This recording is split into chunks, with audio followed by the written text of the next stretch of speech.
आज जो टॉपिक है आपका धर्मेंद्र साहित्य, यह आपके जीएस पेपर 1 में यह एक छोटा सा टॉपिक है। तो यूपीएससी के जीएस पेपर 1 में इस टॉपिक को देखते हैं। इससे पहले आप शुरू से लेकर लास्ट तक के इस वीडियो में बने रहें, एक एक पॉइंट को समझें और नोट करते चलेंगे। साथ ही आप इस बात को ध्यान दें कि आपको इस चैनल के माध्यम से कमीशन के लिए जीएस पेपर 1 अभी चल रहा है। जीएस पेपर 1 में भारतीय इतिहास और राष्ट्रीय आंदोलन के बारे में बताया जाएगा। तो आप इस चैनल के माध्यम से बने रहेंगे, आपको घबराने की आवश्यकता नहीं है। आपको जिस तरह से ऑफलाइन क्लास में जो बताया जाता है, समझाया जाता है, ठीक उसी तरह यहाँ भी आपको समझाया जा रहा है। इसलिए आप समझने की प्रयास करेंगे और एक एक पॉइंट को नोट करते चलेंगे ताकि आपकी एक जगह सभी पॉइंट एकत्रित हो जाएं। ठीक है, तो अभी आप केवल इस चैनल को सब्सक्राइब, लाइक, शेयर जरूर करेंगे ताकि इसकी फायदा सभी कमीशन स्टूडेंट्स और साथ में जो जीएस पेपर की तैयारी कर रहे हैं कॉम्पिटिटिव वाले, उनको भी यहाँ से लाभ मिल जाएगा। ठीक है, तो चलिए आज हम देख रहे हैं कमीशन यूपीएससी के लिए जीएस पेपर 1 की बात कर रहे हैं। और वह जीएस पेपर आज की जो यह वीडियो होगा, यह वीडियो नंबर 6 होगा, यानी भाग 6 होगा आज की वीडियो में। जो न्यू व्यूअर है, जो इससे पहले वाले वीडियो ना देखे हैं, प्लीज उस जाकर उस वीडियो को देख लेंगे ताकि आपके पार्ट 1, पार्ट 2, पार्ट 3 देख लेने से आपकी कंसेप्ट क्लियर रहेगी। चलिए तो आज ध्यान दीजिए, आज की जो टॉपिक की बात करते हैं वह टॉपिक है हम लोग का धर्मेंद्र साहित्य। इसको हमने 2 पॉइंट से देखते हैं। एक देखते हैं ऐतिहासिक दृष्टिकोण और अर्ध ऐतिहासिक, ये दोनों पॉइंट से इनको हम देखते हैं। ठीक है, तो अभी है अब आपका आगे जो हम पॉइंट लिखे हैं उस पॉइंट को समझेंगे। ऐतिहासिक रचनाओं में सर्वाधिक महत्वपूर्ण कलहन द्वारा रचित राजतरंगिणी, यह संस्कृत साहित्य में ऐतिहासिक घटनाओं के क्रमबद्ध इतिहास को लिखने का प्रथम प्रयास था। मतलब सांस्कृतिक साहित्य के ऐतिहासिक घटनाओं के जो लिखने का जो प्रयास था, यह प्रथम प्रयास था और क्रमबद्ध इतिहास को। तो यहाँ जो बताया गया राजतरंगिणी, तो राजतरंगिणी के जो रचयिता है वह कौन है? कलहन। कलहन के द्वारा यह लिखा गया था। ठीक है, उसके बाद बताया गया कि रचनाओं जो भी क्रमबद्ध तरीके से जो एक ऐतिहासिक स्रोत साक्ष्य प्रमाणित जो करता है प्राचीन भारतीय इतिहास को, वह कलहन ने राजतरंगिणी में क्रमबद्ध ढंग से सांस्कृतिक साहित्य को वर्णन किए हैं। उसके बाद है आपका अगला पॉइंट दक्षिण संगम का प्रारंभिक इतिहास। दक्षिण संगम का प्रारंभिक इतिहास संगम साहित्य से ज्ञात होता है। किससे ज्ञात होता है? संगम साहित्य से ज्ञात होता है। संगम साहित्य मूल रूप से तमिल भाषा और संस्कृत भाषा, संगम साहित्य जो है तमिल भाषा में और संस्कृत भाषा में रचित है। मतलब रचित है कहने का अर्थ है कि उनका जो संगम साहित्य के बारे में जो बताया गया वह 2 भाषा में, एक संस्कृत भाषा में और एक तमिल भाषा में, जिसमें चोल, चेर तथा पांड्य शासक के समय समाज, अर्थव्यवस्था तथा संस्कृति का विवरण मिलता है। ध्यान दीजिएगा, किसी भी शासक के समय सबसे महत्वपूर्ण बात होती है उनकी इकोनॉमी, यानी उनकी अर्थ।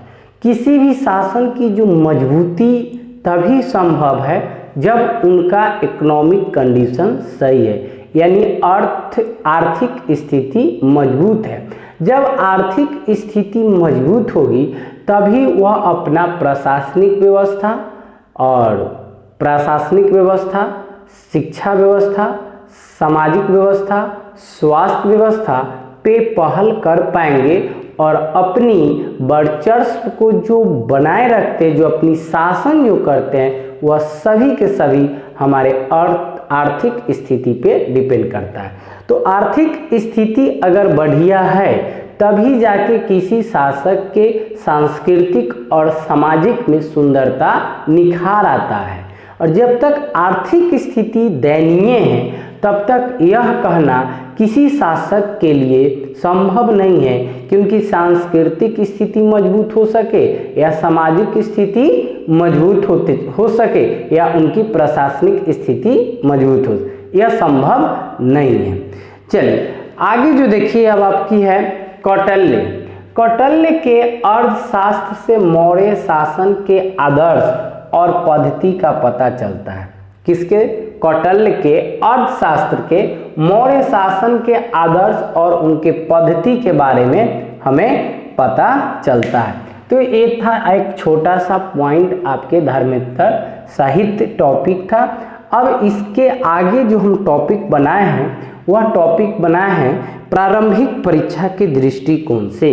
तो हमने बताया है आपको कि इस चैनल में सौरभ क्लासेज चैनल के माध्यम से आपको प्रारंभिक परीक्षा और मुख्य परीक्षा दोनों को कंबाइंड करके बताया जाएगा। तो इसीलिए यहाँ पर जो अभी अगला टॉपिक जो बनाए हैं यह प्रारंभिक परीक्षा के दृष्टिकोण से बहुत ही महत्वपूर्ण है। इसको आप नोट जरूर कर लेंगे, याद करेंगे। टॉपिक है आपका प्राचीन काल की महत्वपूर्ण पुस्तकें। प्राचीन काल के महत्वपूर्ण पुस्तक के बारे में अब देखना है, ठीक है। यानी ग्रंथ के बारे में अब जानकारी करना है, ध्यान दीजिएगा। तो यहाँ अब है आपका, हमने यहाँ पर टॉपिक दर्शाए हैं ग्रंथ, रचनाकार, काल। यह 3 फेज में इसको देखना है। प्राचीन काल के महत्वपूर्ण पुस्तक को ग्रंथ के रूप में, इनके रचनाकार कौन है और इसकी काल यानी समय, यह कब प्रकाशित हुए थे। तो ध्यान दीजिएगा, यहाँ है आपका अष्टाध्यायी। अष्टाध्याय के जो रचनाकार हैं वो है पाणिनि। कौन है? पाणिनि है। इनका समय काल है 6ठी शताब्दी ईसा पूर्व। 6ठी शताब्दी ईसा पूर्व। उसके बाद है आपका रामायण। रामायण के जो रचनाकार हैं वह है वाल्मीकि जी, जिनकी समय काल है 5वीं शताब्दी ईसा पूर्व। 5वीं शताब्दी ईसा पूर्व। उसके बाद है आपका महाभारत। महाभारत के जो रचनाकार है वो है वेद व्यास, जिनकी समय काल है 4ठी शताब्दी ईसा पूर्व। 4ठी शताब्दी ईसा पूर्व। उसके बाद है आपका अर्थशास्त्र। अर्थशास्त्र के जो रचनाकार हैं वो है चाणक्य हैं, जिनकी समय काल है 3री शताब्दी ईसा पूर्व। तो इस तरह से जो इसका अगला पॉइंट है वो अभी हम बता रहे हैं आपको। इस चैनल के माध्यम में आप बने रहें।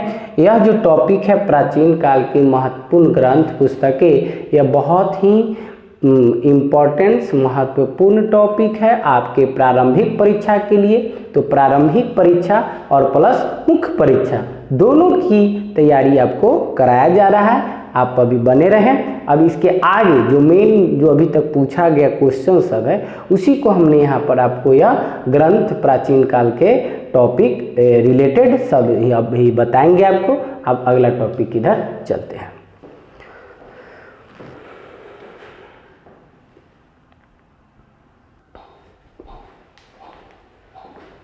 तो अभी जो हमने आपको बताया यहाँ पर, अभी बताए हैं आपको कि प्राचीन काल की महत्वपूर्ण पुस्तकें। तो प्राचीन काल की महत्वपूर्ण पुस्तकें आपके प्रारंभिक परीक्षा से पूछा हुआ है, सब है पॉइंट्स, और आने वाले भी समय में पूछे जाएंगे। आप यही शुरू से लेकर लास्ट तक को चैनल में बने रहिएगा। प्रत्येक दिन वीडियो अपलोड किया जाएगा। आप प्रत्येक दिन अपने समय के अकॉर्डिंग आप अपनी तैयारी को जारी रखिएगा। यहाँ पर सौरभ क्लासेज के माध्यम से आपकी यूपीएससी की विषय वस्तु के अकॉर्डिंग ही वीडियो अपलोड किया जाएगा, इसलिए आप लोग को घबराने की ज़रूरत नहीं है। आप नियमित रूप से इस चैनल में बने रहेंगे और हम भी नियमित रूप से आपको वीडियो अपलोड करते रहेंगे। सभी टॉपिक आपकी पूर्णतः तैयारी करा दी जाएगी, वो भी बिना चार्ज। कोई आपको यूट्यूब पर पढ़ने के लिए आपको कोई चार्ज नहीं लग रहा है। इस संस्थान की उद्देश्य है जो हमें अभी तक आप अनुभव प्राप्त किए हैं, वह अनुभव आप सभी को बीच में पहुंचाने का, और इसका लाभ आप लोग को मिलेगा। और यह चैनल आपको कमीशन की दृष्टि को, कमीशन के विषय वस्तु की दृष्टिकोण से सारी जानकारी बता दिया जाएगा। ठीक है, तो चलिए हम लोग जो जिस विषय वस्तु पे हैं अभी हम लोग प्राचीन काल की महत्वपूर्ण पुस्तक, जिसमें हम लोग को बोलते हैं ग्रंथ, रचनाकार और काल, मतलब समय काल।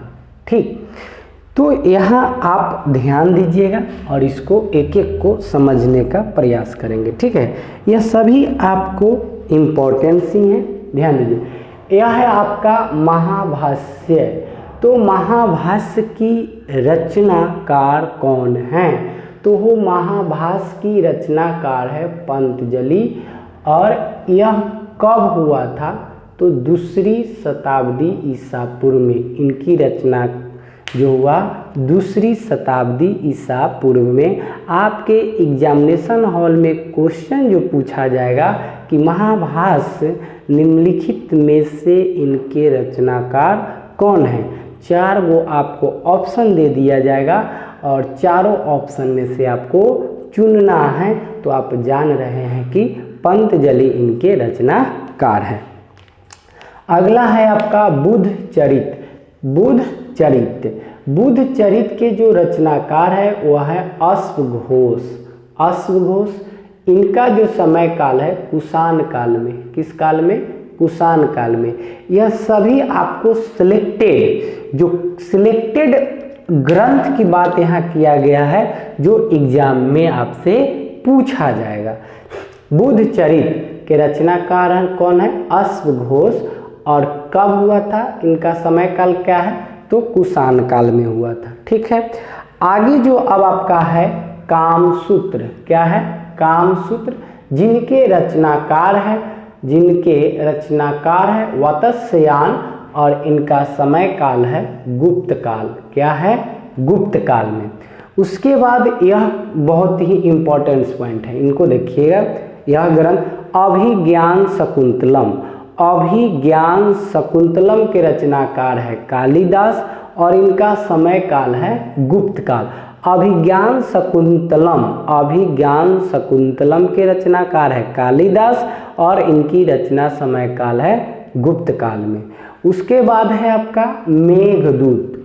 तो मेघदूत के भी रचनाकार है कालिदास, समय काल है इसका गुप्त काल। उसके बाद है रघुवंशम के रचनाकार हैं कालिदास, और इनका समय काल है गुप्त काल। क्या है? गुप्त काल।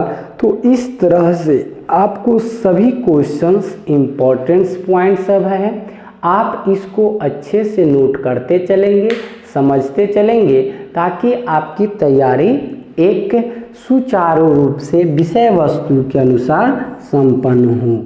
अब है पंचतंत्र के जो रचनाकार है वह है विष्णु शर्मा। कौन है? विष्णु शर्मा। इनका जो समय काल है यह समय काल है गुप्त काल। क्या है? गुप्त काल में। उसके बाद है आपका सूर्य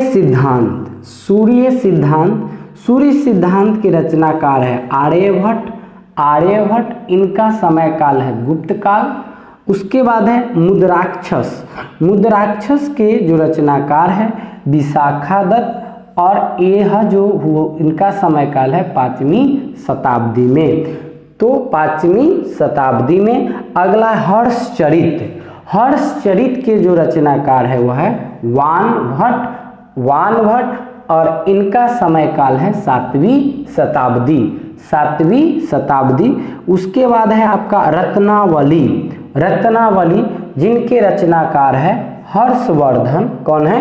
हर्षवर्धन। हर्षवर्धन के बाद इनकी जो समय काल है वह है 7वीं शताब्दी, 7वीं शताब्दी। उसके बाद है प्रियदर्शिका, प्रियदर्शिका के जो रचनाकार है वह है हर्षवर्धन और इनका भी समय काल है 7वीं शताब्दी। तो इस तरह से आपके प्राचीन इतिहास में, प्राचीन इतिहास और भारतीय राष्ट्रीय आंदोलन के टॉपिक हम लोग को जीएस पेपर 1 में पढ़ना है। तो जीएस पेपर 1 में अभी आपको जो यह टॉपिक पढ़ा है, यह पढ़ा है साहित्यिक स्रोत से रिलेटेड, और उसके बाद साहित्यिक स्रोत से रिलेटेड जो यहाँ पे आपका लास्ट जो यह टॉपिक था, यह टॉपिक था उसी में के कुछ ग्रंथों के बारे में। तो ग्रंथ के बारे में भी बता दिया गया। तो आपको ग्रंथ के जो टॉपिक है यह टॉपिक आप याद कर लेंगे। अगला जो आपका एक और टॉपिक बच रहा है वह टॉपिक आपको अगले वीडियो में अपलोड फिर किया जाएगा। आप इस चैनल के माध्यम से बने रहेंगे। इसका जो एक टॉपिक है वह भी टॉपिक आपको हम जिक्र करा दें, विदेशी विवरण, विदेशी विवरण के बारे में, विवरण के बारे में आपको अगले क्लास में कराया जाएगा। यह आपके एक HW के रूप में आपको यह घर से तैयारी करना है। हम यहाँ पे बात कराएंगे, लेकिन आपको विदेशी विवरण के बारे में पूरी जानकारी के लिए आप क्या कीजिए कि कुछ सिलेबस जो आपकी टॉप बुक होगा घर पे, उस बुक में पढ़ लीजिएगा विदेशी विवरण। जो आप कमीशन की तैयारी कर रहे हैं तो ये जाहिर सी बात है कि आपके पास विषय वस्तु बुक होंगे ही, तो आप विदेशी विवरण के बारे में पढ़ लीजिएगा। फिर यहाँ आपको बताया भी जाएगा। तो एक के बाद एक हमें क्या टॉपिक पढ़ना है और कैसे पढ़ना है, कब पढ़ना है, वो सारा बात आप लोग को बता दिया जाएगा। तो अगले टॉपिक में आप विदेशी विवरण पढ़ाएंगे, विदेशी विवरण के बारे में आप पढ़ लीजिएगा। तो आज तक इतना ही, फिर मिलते हैं अगले वीडियो में। धन्यवाद।